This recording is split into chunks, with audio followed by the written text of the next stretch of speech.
Alors bonjour à toutes et à tous, bienvenue sur dailyfx.fr, le Good Morning Euro-Dollar, Vincent Gann pour vous retrouver, ouverture de la semaine, lundi 5 octobre 2015, une semaine où nous allons bien sûr reparler du rapport sur le marché du travail aux États-Unis, un mauvais rapport mais malgré tout un dollar américain qui ne cède pas, alors qui certes ne devrait pas non plus s'envoler, parce que là les chiffres macroéconomiques ne le permettent pas, mais j'ai été surpris par la seconde partie de la session vendredi dernier, avec un marché action américain qui a clôturé au plus haut, des indices boursiers au sein de la zone euro qui au final préservent les supports majeurs.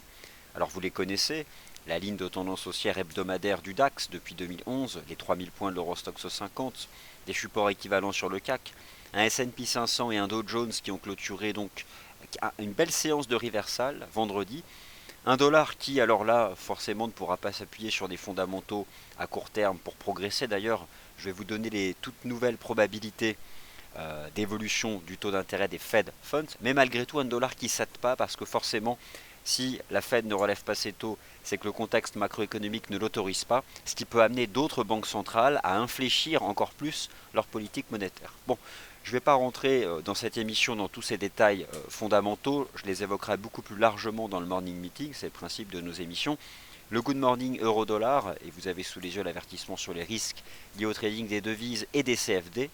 Le Good Morning Euro-Dollar, son objet, c'est de parler de l'US Dollar Index et des paires majeures. Alors c'est ce que je vais faire, et comme chaque lundi, on va se concentrer sur les graphiques hebdomadaires. Alors simplement, je viens de modifier les paramètres de son de l'émission. Est-ce que simplement l'un d'entre vous, et bonjour, hein, par fil, PFG, Kikitou 64, etc., Alexis, Fretala, et tous les autres, est-ce que vous pouvez simplement me préciser que ça fonctionne bien, qu'il n'y a pas trop d'écho, que vous m'entendiez bien, voilà, que je sois sûr que les choses soient bien paramétrées. Alors, que pouvons-nous dire sur le dollar américain après une semaine riche en fondamentaux? Quelque chose que déjà que vous connaissez depuis longtemps, c'est la dynamique depuis le printemps dernier qui est plate, une dynamique latérale. Et cette dynamique latérale, elle a toutes, je dirais maintenant, les bonnes raisons fondamentales de continuer. Alors, à terme, le dollar est bien orienté, il reste haussier, mais il est dans un range depuis mars dernier et au fond, il n'en sortira pas par le haut à court terme. Ça c'est certain. Mais voilà, un range, on peut y rester longtemps, longtemps. Il y a vraiment la place hein, sur le dollar US. Et puis peut-être en sortir par le haut lorsque la Fed jugera le temps venu de remonter ses taux. Ce qui est certain, c'est qu'elle ne le fera pas à court terme.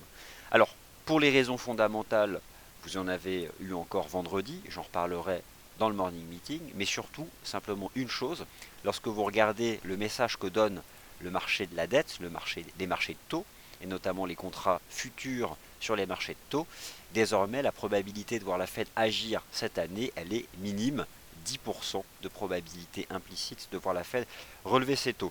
Ce qui ne se traduira pas non plus par un effondrement du dollar US, parce que si la Fed ne relève pas ses taux, imaginez bien ce que les autres banques centrales pourraient faire.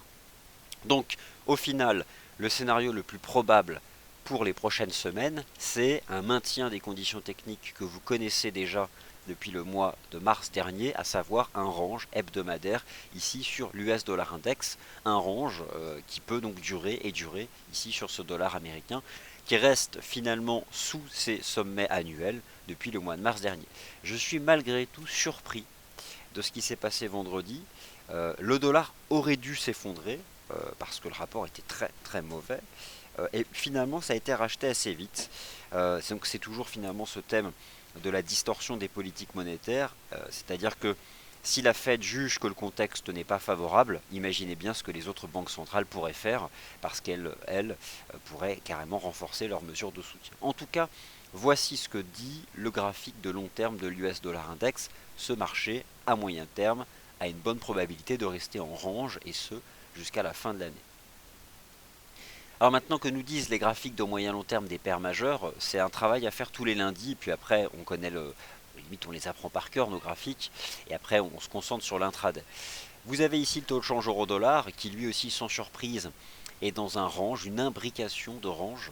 Alors à moyen long terme, simplement pour vous rappeler un peu ce qui se passe, on s'est stabilisé à 1,05$ parce que 1,05$ sur le plan chartiste en tout cas passe cette ligne de tendance haussière en place depuis l'année 2000. Donc ce n'est pas rien, une ligne de tendance haussière qui attrape le plus bas de novembre 2000 et le plus bas de juillet 2001.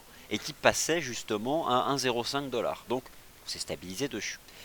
Malgré tout, le marché est dans un range, alors généralement un range dans une tendance baissière, ok, mais finalement c'est parfaitement neutre, parce que cela peut être aussi à terme une figure de creux. Moi, ce qui m'intéresse en données hebdomadaires, une clôture que je ne regarde qu'une fois par semaine, c'est le positionnement des cours par rapport à la résistance horizontale des 1,1450 $. Et pour le moment, les 1,1450 $ que le marché avait tenté de franchir en août pour finalement clôturer nettement en deçà, le marché reste en position dessus. À plus court terme, c'est un range encore plus étroit, dans une espèce de triangle, dont d'ailleurs les cours ont tenté à 1,13 $ vendredi de s'affranchir par le haut pour finalement retomber et réaliser une mèche haute. Mèche haute qui est surtout impressionnante sur les graphiques de court terme, mais qui en données hebdomadaires en fait ne se traduit ici que par un tout petit chandelier, une toupie hebdomadaire qui ne permet réellement pas d'y voir plus clair. Donc le taux de change euro-dollar reste couvert par cette oblique baissière depuis 1,40 $, reste soutenu par cette oblique haussière en place depuis l'année 2001, et sur le court terme, eh bien, reste enfermé entre 1,11 $ et 1,13, finalement le point de contact avec cette oblique. Donc en weekly, ça ne nous apprend pas grand chose. Maintenant, laissez-moi simplement descendre d'un horizon de temps, basculer sur le journalier. Je fais le tour d'horizon des paires de devises en journalier. Je vais notamment vous montrer quelque chose sur le taux de change euro-dollar et après on basculera sur l'intraday. Alors, le temps que ça charge, c'est donc ces éléments-là qu'il faut retenir. 10%, donc cette probabilité de voir la Fed agir en octobre, autant dire zéro. Autant dire zéro. Bon, le NFP mauvais, mais réellement mauvais, hein, que 140 000 créations d'emplois. Bon, cette fois-ci, la Fed actera le fait que le contexte mondial n'est clairement plus cette fois-ci favorable, ça c'est certain. Imaginons maintenant ce que feront les autres banques centrales. Cette semaine, il y a deux banques centrales, hein. Décision de taux de la RBA la nuit prochaine. Ça c'est important la RBA parce que la Banque centrale d'Australie ajustera son cycle monétaire en fonction de la façon dont elle perçoit l'évolution des fondamentaux en Chine notamment. Donc le marché n'anticipe pas ce soir une baisse des taux de la RBA, mais on peut être surpris. On peut être surpris, donc il va falloir faire attention et être attentif à la Banque de réserve d'Australie et bien sûr la Banque d'Angleterre qui, elle, va aussi prendre une décision de politique monétaire. Alors maintenant vous êtes ici sur les graphiques journaliers. Donc je zoome cette fois-ci sur certains éléments du taux de change euro-dollar et vous constatez que sur mon graphique du taux de change euro-dollar, j'ai superposé le graphique du Bund. Alors le Bund, je dirais, satisfait ici des signaux donnés par l'analyse technique parce que ces signaux étaient haussiers depuis un certain temps et le Bund a cassé la résistance à 156. Donc lorsque le Bund progresse, le prix, ça signifie que les taux obligataires sont globalement en baisse. Un mouvement général de baisse des taux obligataires qui est dû à deux choses. D'une part, l'action anticipée de la Banque Centrale Européenne, mais surtout l'environnement général des taux, les taux qui ont chuté aux États-Unis vendredi dernier, parce que c'est clair que la Fed ne touchera pas à ses taux directeurs cette année. Et au final, avec un marché qui désormais price une hausse des taux pas avant 2016, l'impact a été tout de suite positif sur les marchés actions. Comme quoi, il y a cette espèce d'ancien raisonnement qui prévaut toujours. Tant que les banques centrales sont en soutien, les gérants se positionnent globalement long sur les marchés actions. Alors, il ne faut pas encore s'emballer, mais de manière générale, les marchés actions ont préservé les fameux supports majeurs dont nous vous avons parlé la semaine dernière, notamment les 3000 points de l'Eurostoxx 50. Alors tout ça, ce sont des anticipations de politique monétaire. Il va falloir à un moment ou à un autre passer au concret. Le concret, c'est quoi? C'est la capacité des entreprises à faire des profits. Eh bien, figurez-vous que cette semaine s'ouvre la saison de publication des résultats du troisième trimestre aux États-Unis. Donc ça, ce sera important. On va enfin pouvoir s'appuyer sur des éléments concrets, les résultats des entreprises donc, du troisième trimestre aux États-Unis. Alors, de manière générale, la hausse du Bund et la baisse des taux obligataires exercent une pression sur l'euro, mais étant donné que les taux obligataires baissent aussi aux États-Unis, il y a un équilibre d'évolution des taux qui fait que, au final, le taux de change euro-dollar reste donc enfermé en données journalières dans cette structure latérale en triangle rectangle, avec donc une base à 1,11 $ et une ligne de tendance qui attrape le sommet du 21 août et le sommet du 18 septembre. Et donc vous pouvez constater que vendredi 2 octobre, le taux de change euro-dollar est allé chercher donc la ligne de tendance. Donc au final, voilà où nous sommes. Alors après, est-ce qu'en données journalières, on pourrait faire cette hypothèse-là d'un espèce de petit drapeau des 1 ? Bon, il ne faut pas non plus exagérer, mais je pense qu'on peut avoir aussi ce petit canal d'évolution ici en données journalières sur le taux de change euro-dollar. Alors au final, quel peut être, étant donné les nouvelles, en tout cas les chiffres récents macroéconomiques aux États-Unis, et au final la vue générale sur l'US dollar index, quel peut être le scénario principal d'ici la fin de l'année? Eh bien au fond, peut-être que la vue de marché neutre pourrait durer longtemps. Un vaste range trading sur le taux de change euro-dollar, soutenu par les plus bas de cette année, mais couvert par les 1,1450, pourquoi pas ne voir le taux de change euro-dollar dériver à plat encore de longs mois sous cette résistance des 1,1450 $, mais au-dessus des supports dynamiques haussiers en place depuis mars-avril dernier. C'est probablement le scénario principal à envisager. En tout cas, pour le court terme, on a ce triangle, maintenant c'est clair. Les oscillations peuvent durer longtemps parce que lorsque je regarde où se situe l'apex sur l'axe du temps, alors c'est-à-dire le point de convergence entre la base à 1,11 et la ligne de tendance baissière qui forme le triangle rectangle, l'apex passe le 22 octobre. Donc probablement encore 2 semaines d'évolution au maximum au sein de cette pattern. D'ailleurs, le 22 octobre, qu'est-ce que c'est? Bizarrement, c'est la Banque Centrale Européenne. Ça, on l'attend. C'est la prochaine décision de politique monétaire que le marché attendra avec impatience. Alors, s'il s'agit ici d'un petit drapeau daily, à un moment ou à un autre, on peut revenir chercher la base de la figure. Mais en tout cas, moi, ce qui me surprend beaucoup ces dernières semaines, c'est qu'on a tout eu. Des grosses statistiques au sein de la zone euro d'inflation, des grosses statistiques américaines, un rapport NFP qui vraiment a surpris négativement le marché. Et bien malgré tout, la volatilité réalisée, donc l'amplitude balayée par les prix sur une semaine, une séance, reste très faible. Comme si, dans la balance des forces fondamentales, l'équilibre était presque parfait. Euh, bon.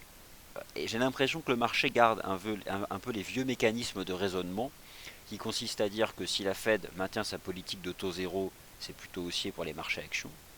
Et que si la Fed maintient sa politique de taux zéro, c'est qu'elle a quand même une lecture du contexte économique qui n'est pas très favorable. Et donc forcément, si elle-même a cette anticipation-là, alors en Europe et dans d'autres zones économiques, c'est pire, quoi. Bon, en tout cas, voilà, moi ce que je pouvais vous dire sur le taux de change euro-dollar. L'US dollar index en données journalières, c'est la même chose. Je suis surpris du manque de volatilité. Au final, on a toujours cette ligne de tendance qui attrape tous les sommets de l'US dollar index. Le marché est resté en dessous. Avec les chiffres de vendredi, on ne peut pas s'attendre à une hausse du dollar US en direction de ses sommets annuels, ça c'est certain. Mais soit une espèce de range où le marché continue de décliner légèrement. Pourquoi pas, c'est probablement le scénario le plus probable et on pourrait même revenir chercher cette ligne de tendance. Ce ne sera pas forcément du côté des devises européennes que le dollar peut reculer davantage, mais probablement du côté des dollars des antipodes. Et moi je regardais notamment le dollar australien et le dollar néo-zélandais qui finalement ont tenu les points bas du mois de septembre. Alors la nuit prochaine on a une décision de la RBA, donc là franchement ça va être compliqué. Par contre, ce que ce soir va donner la RBA comme élément, ce sera très important. Pour le moment, le taux de change AUD-USD, eh bien, il a vu sa dynamique neutralisée entre 0,69 $ et 0,72. Alors, il y a toujours cette ligne de tendance ici qu'on peut tracer. Alors, attendez, je vais essayer de l'ajuster précisément. Voilà, la prendre sur... Attends, on va la prendre de toute façon sur ce sommet-là. Donc, pourquoi pas revenir chercher cette oblique.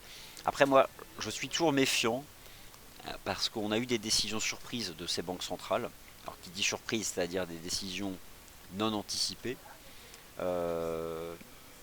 Je dirais qu'à court terme, ouais, la UD-USD il est vraiment dans un range. On a quand même récemment échoué sous la résistance horizontale des 0,7214. Là, on peut peut-être éventuellement aller chercher la ligne de tendance dans cette zone ici. La semaine dernière, les chiffres macroéconomiques chinois étaient plutôt favorables. Enfin, favorables, façon de parler, supérieur au consensus, globalement défavorable. Bon, globalement, voilà, la UD s'est stabilisée. Il n'y a pas grand-chose à dire sur ce dollar australien. Alors, lorsque j'envisage un renforcement des dollars des matières premières face au dollar US, il y a un peu le dollar australien, un peu le dollar néo-zélandais, mais surtout le dollar canadien. Le dollar canadien, c'est probablement terminé pour la tendance haussière à court terme. En données journalières, il y a clairement eu un piège le 28 et le 29 septembre lorsque l'USD-CAD a tenté d'inscrire de nouveaux sommets avec ses deux cours de clôture journaliers. Réintégration des 1,3352, un bearish engulfing ici en données journalières. Le RSI D1 ici qui bascule sous le niveau des 50. Donc clairement sur le court terme c'est désormais baissier, l'USD-CAD, il n'y a pas photo. Essentiellement parce que le prix des matières premières industrielles s'est stabilisé.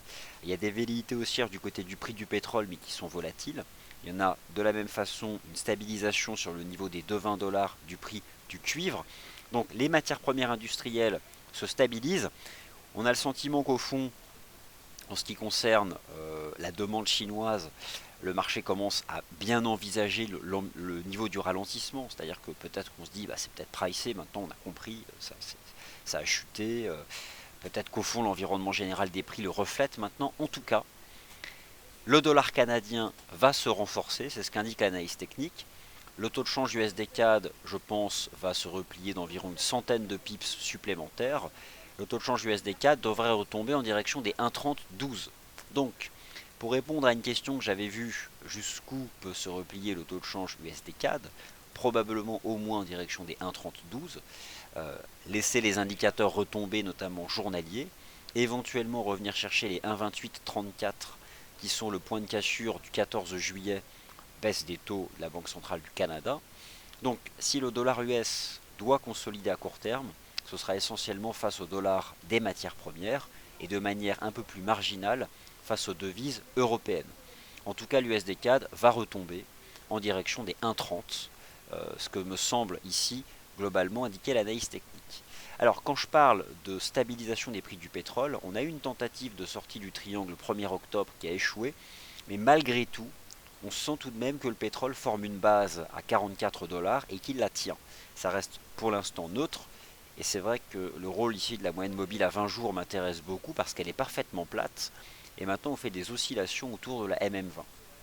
Mais malgré tout, on a une forme de stabilisation des prix du pétrole, et notamment donc le niveau des 44 $ sur l'US. C'est un des arguments avec aussi la stabilisation des prix du cuivre et potentiellement un double bottom sur les 2,20 $ que dollar canadien, dollar australien se renforce ici face au dollar US. Donc voilà, je pense que l'USD-CAD peut retomber dans cette zone. Généralement, lorsqu'on a un piège haussier, on a derrière un violent contre-pied baissier, donc un mouvement vertical à la baisse. Et c'est exactement ce qu'est en train de faire le taux de change USD-CAD, et ce n'est probablement pas terminé sur le court terme. Alors, de la même façon, les dollars des matières premières, on retrouve la reprise face au dollar US, notamment sur le taux de change NZD-USD, qui a enfin réussi à déborder la résistance des 0,6450 $. Donc ce niveau, c'est donc un signal positif pour le NZD-USD, avec un double bottom sur le niveau des 0,6240. Là aussi, ce que nous disent les devises des matières premières, c'est bien sûr du rachat de short, mais aussi peut-être le fait que voilà, le marché envisage peut-être une stabilisation du prix des matières premières, sans parler de fin de la baisse, mais au moins à court terme, une stabilisation. Et je pense qu'on a un double bottom sur le NZD-USD, et ce double bottom devrait permettre d'aller chercher les 0,6590, les 0,66 $, voire les 0,6670 $. Donc, lorsque je fais un peu le tour des raisons des devises majeures, le dollar US, qui me surprend par son manque de volatilité, ne progressera plus, c'est certain. Les chiffres ne permettent pas. par contre, devrait malgré tout rester en range d'ici la fin de l'année. Euh, les devises qui se reprennent face au dollar US sont les devises des matières premières. La palme au dollar canadien en seconde position, le dollar néo-zélandais et en troisième position le dollar australien. Probablement en phase d'attente parce que ce soir il y a la Banque de réserve d'Australie. Donc les deux configurations, la configuration qui m'intéresse le plus, c'est quand même le double bottom du NZD USD, c'est pas mal. Et donc pour viser à peu près cette zone là, c'est quelque chose qu'on peut envisager ici sur ce taux de change NZD USD. Alors le GBP CAD, je vous en avais beaucoup parlé, j'en reparlerai, mais il y a donc épaule tête épaule, hein, ça a pris du temps, mais cette fois c'est fait. On a cassé la ligne de coup. Donc le marché vraiment donne un signal de vente swing, hein, sur le GBP CAD, c'est assez net. Et je pense qu'on peut perdre encore au moins 200 pips, voire davantage. Vous la voyez ici, épaule, tête, épaule, cassure de la ligne de coup. Donc on a un net renforcement à venir encore du dollar canadien. Et donc on a une ligne de coup qui se situe dans cette zone ici, hein, au niveau des deux en fait. Ce qu'a donné le signal sur ce GBP4, c'est la cassure des deux. Donc voilà, ça je le surveille. C'est vrai que c'est quand même pas mal, hein. Donc en cas de pullback sur cette zone de prix, il y a une stratégie de vente qui me semble assez intéressante ici sur le GBP CAD. Bon, en tout cas, il y a du potentiel encore de repli. Et l'USD Yen dans tout ça, eh bien, vous serez déçu si vous vous attendez à du directionnel. D'ailleurs, j'ai le souvenir qu'on vous avait proposé à moyen terme le scénario qui consiste à dire que le taux de change USD Yen va rester dans un range de 1000 pips, hein, entre 115 et 125. Bon, à plus court terme, le range a lieu entre 118,60 et 121,80. On peut même ici envisager en données journalières cette espèce de structure ici en triangle. Alors dans USD Yen, il y a déjà le dollar US qui certes temporise, mais ne s'effondre pas, mais ne s'envolera pas non plus, c'est certain maintenant.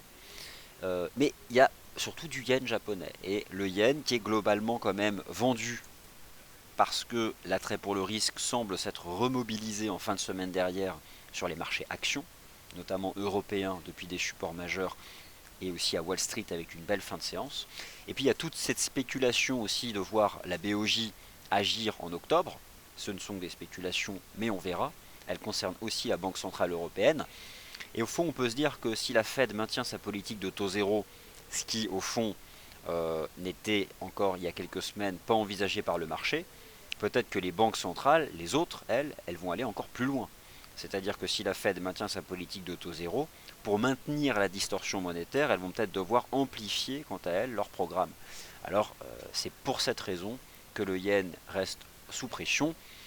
Euh, Au final, le taux de change USD-Yen, c'est toujours un sacré range, une imbrication de range. Et en daily, ça se fait maintenant entre 118,60 et 120,80. Donc cette espèce de structure. Donc au final, je dirais que sur la base des graphiques en données journalières, là où j'identifie des signaux swing, il y a deux. Il y a l'USD CAD à la baisse pour viser 1,30 et le NZD USD à la hausse pour viser 0,66 et 0,66 50. Alors voilà, ça c'est ce que je pouvais vous dire sur la base des graphiques en données journalières. Maintenant je vais basculer sur les charts intraday. Donc n'oubliez pas, deux banques centrales cette semaine.